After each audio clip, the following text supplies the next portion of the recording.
Assalamualaikum warahmatullahi wabarakatuh. Kisah ini bukan tentang kemewahan, bukan pula tentang cinta yang serba indah. Ini adalah cerita tentang kejujuran yang diuji, kesabaran yang hampir menyerah, dan doa yang akhirnya pulang.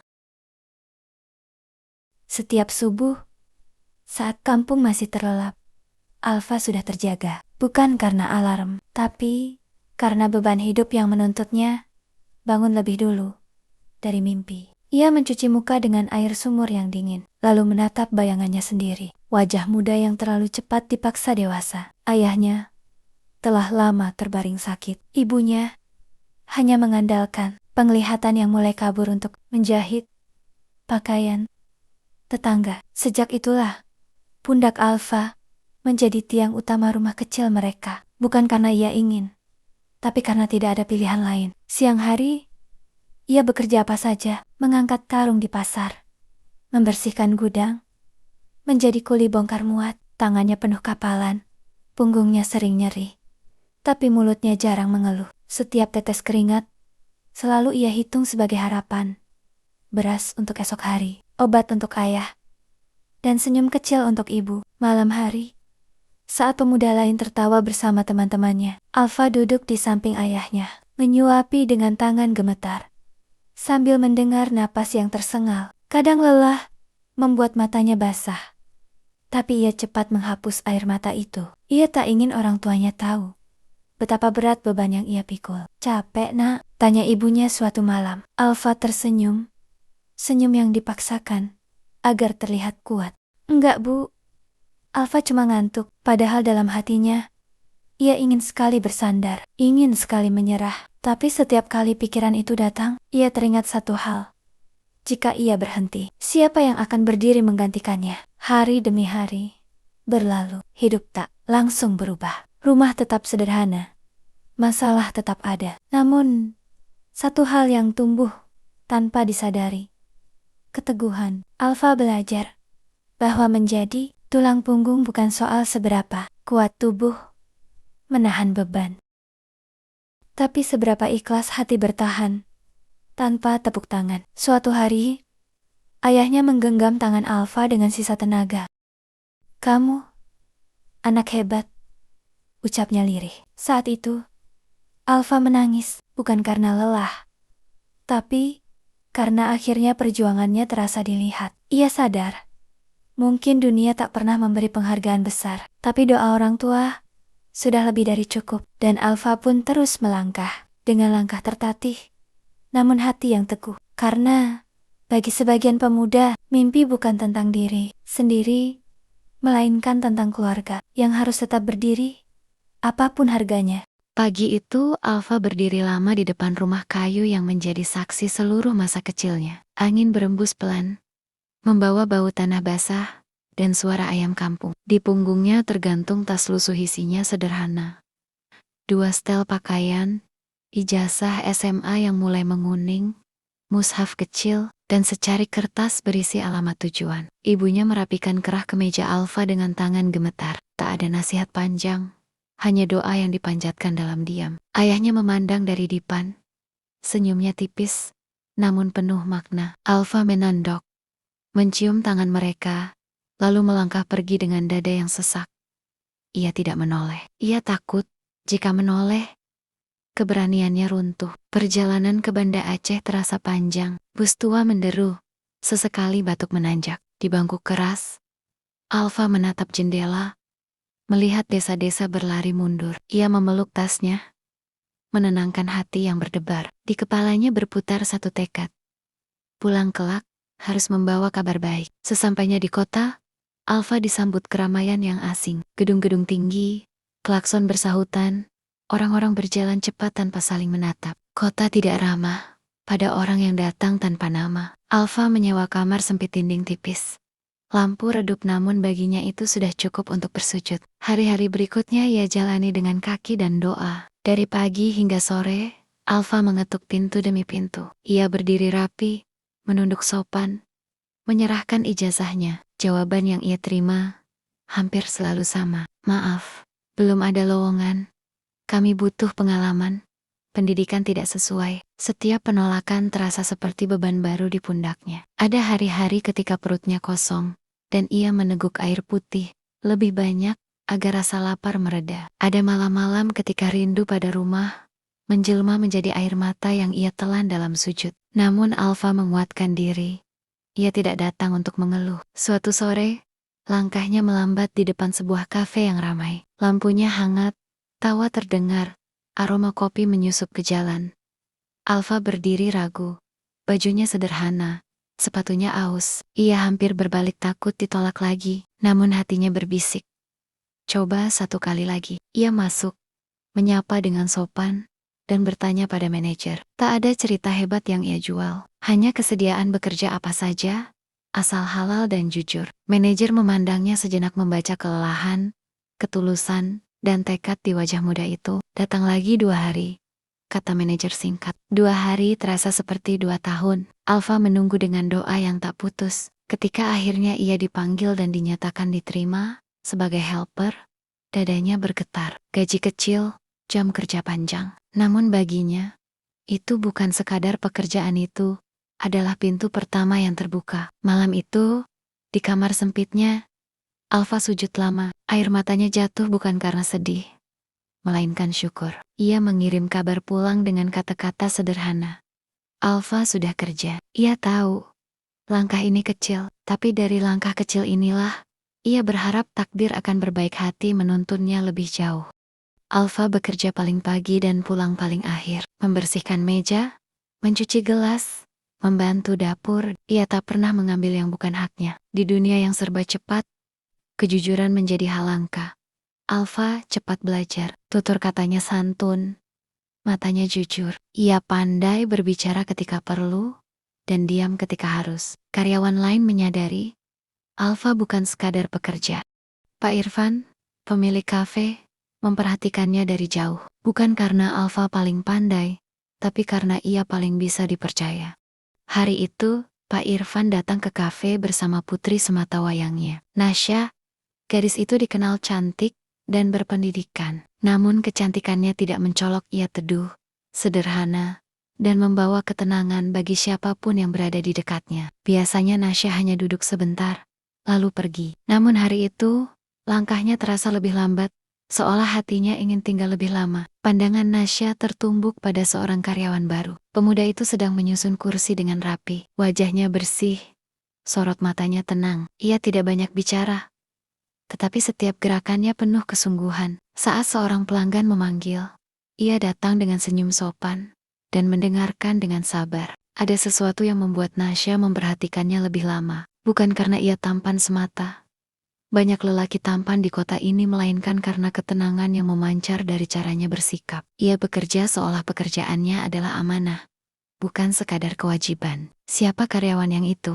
Ayah, tanya Nasya pelan, nyaris berbisik. Pak Irfan menoleh sebentar. Namanya Alfa, anak baru, rajin, dan tidak banyak tingkah. Jawaban singkat itu justru membuat Nasya semakin ingin tahu. Sejak hari itu, ia mulai lebih sering ke kafe, kadang sendiri, kadang menemani ayahnya. Ia mengamati dari kejauhan, tanpa ingin dikenali, tanpa ingin menarik perhatian. Nasya melihat satu hal yang konsisten. Alfa selalu datang paling awal, dan pulang paling akhir. Ia membantu karyawan lain tanpa diminta. Jika ada pekerjaan berat, ia yang maju. Jika ada kesalahan, ia yang pertama meminta maaf.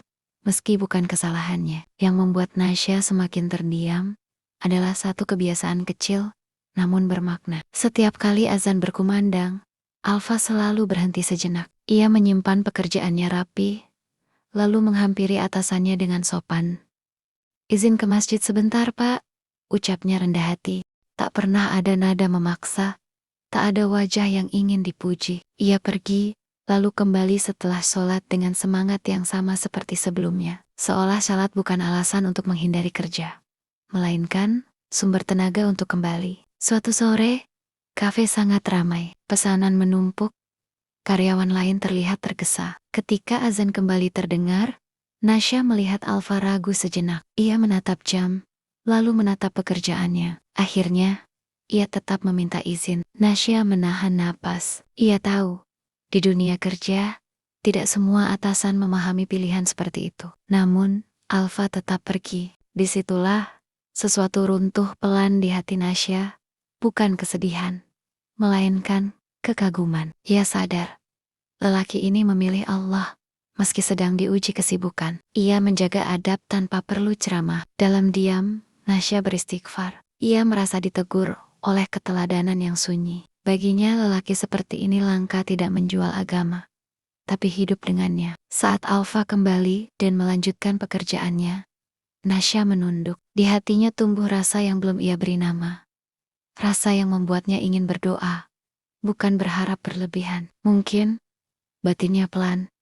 Inilah lelaki yang, jika mencintai, ia akan menjaga. Kebaikan Alfa tidak hanya terlihat di jam kerja. Ia menjaga lisan, menjaga sikap, dan paling ia jaga adalah hubungannya dengan Allah. Pak Irfan memperhatikan itu semua dengan hati seorang ayah dan mata seorang pemimpin. Dalam dunia usaha yang keras, kehadiran Alfa terasa menenangkan. Suatu sore, setelah kafe mulai sepi, Pak Irfan memanggil Alfa. "Alfa," ucapnya pelan. "Kamu masih tinggal di kamar sewaan itu?" "Iya, Pak," jawab Alfa sopan. Pak Irfan terdiam sejenak. "Di belakang rumah saya ada pavilion kosong. Tinggallah di sana, lebih dekat, lebih aman." Alfa wajahnya langsung berubah. "Maaf, Tak, saya tidak berani. Saya takut merepotkan. Saya ini cuma karyawan," katanya lirih. Pak Irfan menatapnya lama. "Justru karena kamu tahu diri, saya percaya. Anggap ini titipan. Jangan menolak rezeki yang Allah titipkan lewat saya." Alfa ia ingin menolak, tapi tatapan Pak Irfan terlalu tulus. Akhirnya, ia mengangguk dengan satu doa dalam hati, agar ia tidak berubah oleh kemudahan. Malam pertama di pavilion, Alfa membersihkan ruangan kecil itu dengan rapi. Ia bentangkan sajadah, meletakkan mushaf di sudut, lalu bersujud lama. "Ya Allah," bisiknya, "jika tempat ini Engkau berikan, jangan Engkau cabut rasa takutku padamu." Malam semakin larut. Rumah Pak Irfan terlelap. Angin berembus pelan, membawa sunyi yang damai. Lalu, terdengarlah lantunan Al-Quran dari pavilion belakang. Suara itu merdu, jernih, dalam, bukan suara yang mencari pujian, melainkan suara hati yang sedang berbicara dengan Robnya. Pak Irfan terbangun. Ia duduk di tepi ranjang, menajamkan pendengaran. Dadanya bergetar. Ayat-ayat itu dibaca dengan tartil yang sempurna, seolah setiap huruf memiliki makna yang dihayati sepenuh jiwa. "Itu Alfa," gumamnya lirih. Tanpa sadar, matanya basah. Di kamar lain, Nasya juga terbangun. Awalnya ia mengira itu mimpi, namun suara itu semakin jelas, lembut, namun kuat. Ia bangkit perlahan, membuka jendela kamarnya. Dari arah pavilion, lantunan ayat Al-Quran mengalun menembus malam. Nasya berdiri terpaku. Ia menutup mulutnya, seakan takut napasnya mengganggu bacaan itu. Setiap ayat terasa mengetuk hatinya. Ada ketenangan yang belum pernah ia rasakan. Ada rasa aman yang tak bisa dijelaskan. Dadanya berdebar keras, bukan karena cinta dunia, tapi karena rindu akan seorang imam. Dalam diam,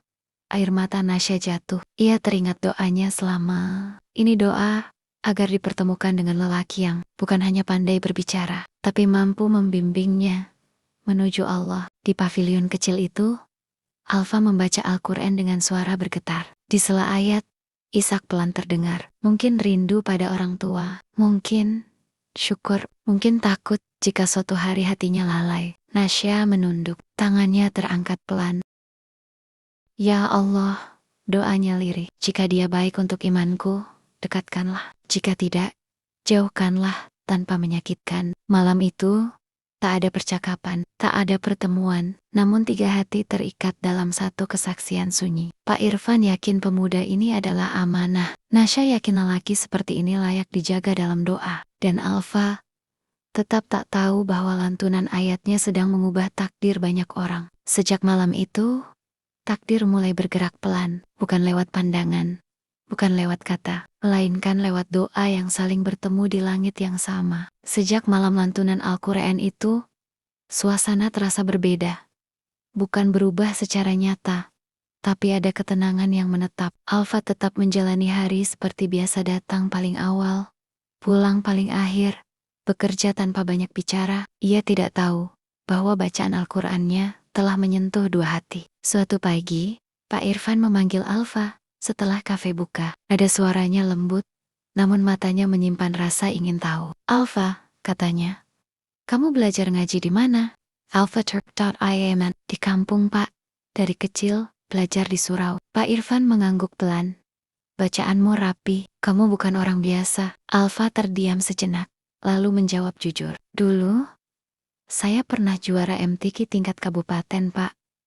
Tapi itu sudah lama." Pak Irfan tersenyum, bukan senyum kagum semata, tapi senyum syukur. "Pantas," katanya lirih. "Allah jaga kamu lewat Al-Quran." Alfa semakin menunduk. "Saya takut, Pak.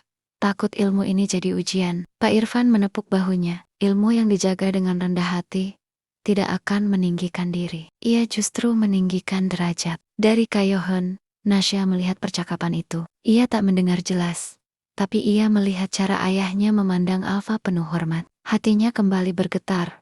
Namun kali ini ia memilih diam. Ia sadar, tidak semua rasa harus disuarakan. Ada yang cukup disimpan dalam doa. Sore itu, Alfa kembali ke pavilion. Ia duduk di hadapan musyafnya, membuka lembaran yang sama seperti malam sebelumnya. "Ya Allah," bisiknya, "jika Engkau beri aku kelebihan, maka ajari aku untuk tetap rendah. Jika Engkau rencanakan sesuatu, maka kuatkan aku menjaganya." Dan tanpa ia sadari, hidupnya perlahan sedang diarahkan bukan hanya untuk bekerja, tapi untuk dipercaya, dibimbing, dan kelak membimi. Sejak malam lantunan Al-Quran itu, pandangan Pak Irfan pada Alfa berubah. Ia tidak lagi melihatnya hanya sebagai karyawan yang jujur, tetapi sebagai amanah. Setiap kali memperhatikan cara Alfa bekerja, berbicara, dan menjaga ibadahnya, hatinya semakin yakin.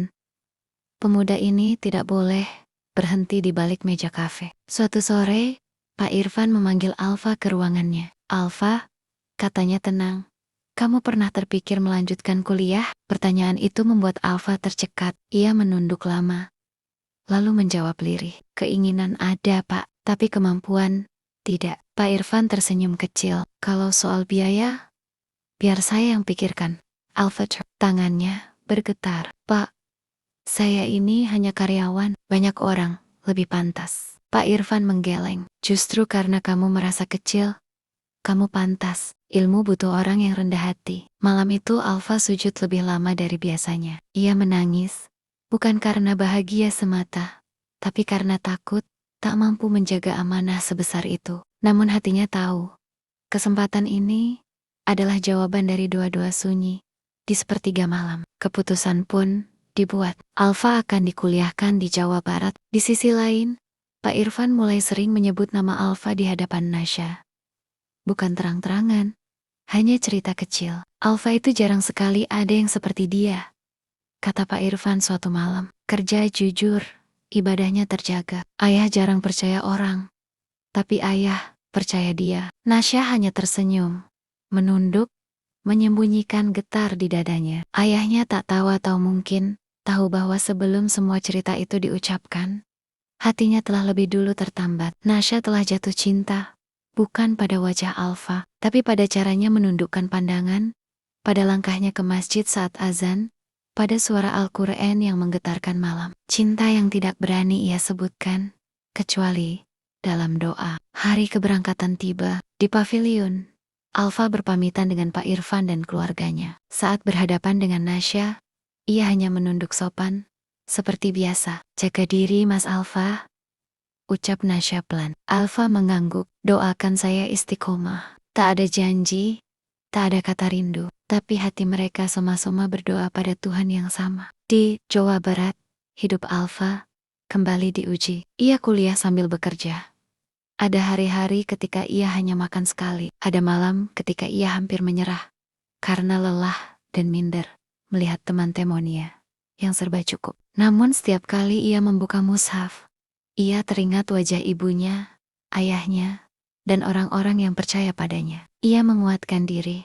"Aku tidak boleh pulang sebelum layak." Sementara itu di Banda Aceh, Nasya menunggu dalam diam. Ia mendengar kabar Alfa dari ayahnya tentang prestasi kecil, tentang ketekunannya. Setiap kabar itu membuat hatinya bergetar, dan doanya semakin panjang. Ya Allah, bisiknya suatu malam, jika dia baik untuk imanku, dekatkan. Jika tidak, kuatkan aku merelakan. Hingga suatu hari, telepon itu datang. Kabar dari kampung, ayah Alfa kritis. Alfa pulang dengan hati berantakan.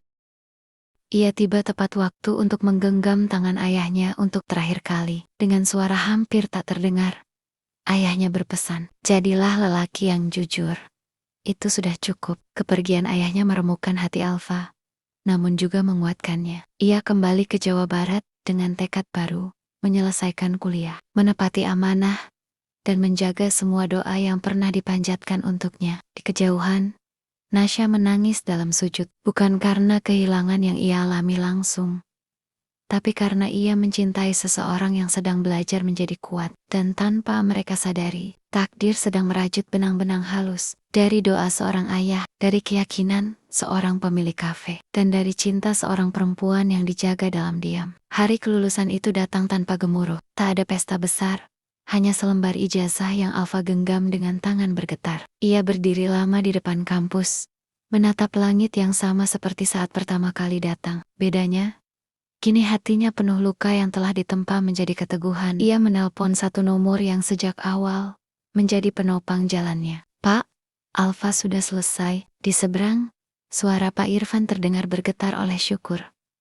Alhamdulillah, Alfa tak menyangka saat ia tiba di bandara, langkahnya terhenti. Dari kayohan, ia melihat sosok yang sangat ia rindukan, ibunya, berdiri memeluk dua adik perempuannya. Wajah mereka lebih kurus, tapi mata mereka berbinar. Dan di samping mereka, Pak Irfan dan Nasya. Ibunya menangis begitu memeluk Alfa. Alfa pulang dengan ilmu, bisiknya, seolah tak ingin dunia mendengar kebanggaannya. Adik-adiknya memeluk kaki Alfa erat, seakan takut kakaknya akan pergi lagi. Sementara Nasya berdiri sedikit menjauh tersenyum.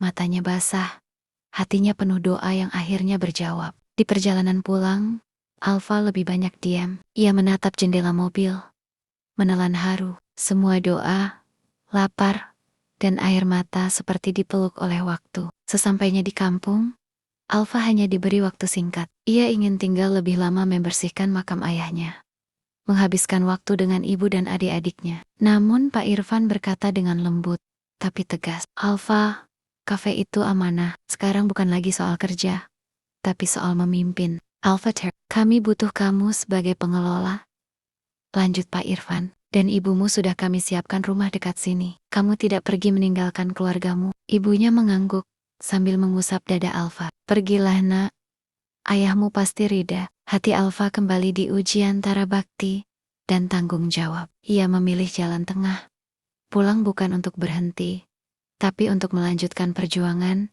di tempat yang lebih besar. Malam itu, sebelum kembali ke Banda Aceh, Alfa duduk di dekat makam ayahnya. Ayah, Alfa pulang bukan sebagai anak kecil lagi. Doakan Alfa tetap jujur, tetap lurus. Dari keyohan, Nasya menatapnya. Dalam diam, ia berdoa, Ya Allah, jika dia Engkau jadikan pemimpin, jadikan pula dia imam yang lembut. Dan kepulangan itu bukan akhir perjalanan. Ia adalah gerbang menuju takdir yang lebih besar. Pagi itu, matahari terbit dengan cahaya yang lebih lembut. Di halaman rumah sederhana yang tak jauh dari kafe, Alfa berdiri setelah salat subuh berjamaah bersama Nasya. Tidak ada kata-kata berlebihan, hanya senyum yang penuh makna. Senyum dua jiwa yang telah memilih berjalan dalam satu niat. Hidup tidak berubah menjadi mudah, tapi hati mereka menjadi tenang. Alfa tetap bangun paling pagi. Ia mengelola kafe dengan amanah, menegur dengan adab, memimpin tanpa meninggikan suara. Karyawan menghormatinya bukan karena jabatan, tapi karena keteladanan. Ia tidak lupa asalnya. Setiap rupiah yang datang, ia pastikan bersih. Setiap keputusan, ia awali dengan doa. Nasya menjadi penenang di balik kesibukan. Ia belajar melayani, bukan dilayani. Ia mendampingi, bukan menuntut. Dalam sujud-sujud panjangnya, ia selalu berdoa agar rumah tangga mereka menjadi tempat kembali, bukan tempat luka. Ibunda Alfa kini tinggal lebih dekat. Dua adik perempuannya bersekolah dengan senyum yang tak lagi khawatir tentang esok. Di malam-malam tertentu, Alfa mengajar mereka mengaji. Suara itu yang dulu hanya terdengar di pavilion belakang kini menjadi denyut kehidupan keluarga kecil itu. Di Sadet Cave, sebuah musala kecil dibangun. Setiap maghrib, Alfa sering diminta mengimami. Pelanggan berhenti sejenak dari dunia dan menemukan tenang. Pak Irfan memandang dari kejauhan, matanya berkaca-kaca. "Terima kasih," katanya suatu hari. "Bukan karena kamu menghidupkan kafe ini, tapi karena kamu menghidupkan hati banyak orang." Alfa hanya tersenyum. "Saya hanya melanjutkan doa ayah saya, Pak." Di suatu malam yang sunyi, Alfa dan Nasya duduk berdampingan. Tidak banyak bicara. Mereka menatap langit yang sama langit, yang dulu menjadi saksi doa-doa terpisah, kini menaungi doa yang disatukan. Nasya berkata pelan, "Ternyata cinta tidak selalu datang dengan bunga." Alfa mengangguk. Kadang ia datang lewat tanggung jawab. Mereka tertawa kecil, dan Alfa mengerti satu hal. Ia tidak pernah meminta kemewahan, tidak pernah mengejar pujian. Ia hanya menjaga kejujuran dan ibadah. Namun justru dari situlah Allah mengangkatnya. Dari pemuda yang menahan lapar, menjadi lelaki yang menenangkan. Cerita ini bukan tentang keberhasilan yang gemilang. Ini tentang doa yang tak pernah pergi. Tentang kesabaran yang akhirnya pulang, dan tentang cinta yang dijaga hingga Allah sendiri yang menghalalkan. Dari cerita Alfa mengajarkan bahwa kejujuran, kesabaran, dan ketaatan kepada Allah adalah jalan yang mungkin terasa panjang, tetapi tidak pernah sia-sia. Dari keterbatasan hidup, doa orang tua, ibadah yang dijaga, serta cinta yang ditahan demi adab dan halal, Allah mengangkat derajat seorang hamba sedikit demi sedikit. Bukan dengan cara yang cepat, melainkan dengan cara yang tepat hingga ia memahami bahwa keberhasilan sejati bukan tentang memiliki segalanya, tetapi tentang tetap lurus saat diuji dan tetap rendah hati saat dipercaya. Terima kasih telah meluangkan waktu untuk menyimak kisah ini. Semoga setiap bait cerita yang Anda dengar menjadi pengingat untuk tetap jujur saat lelah, tetap sabar saat diuji, dan tetap taat saat dunia terasa berat. Jika kisah ini mengetuk hati Anda, jangan lupa subscribe, like, dan komen di kolom komentar. Semoga ia menjadi doa yang menguatkan langkah kita semua. Terima kasih telah membersamai hingga akhir. Wassalamualaikum warahmatullahi wabarakatuh.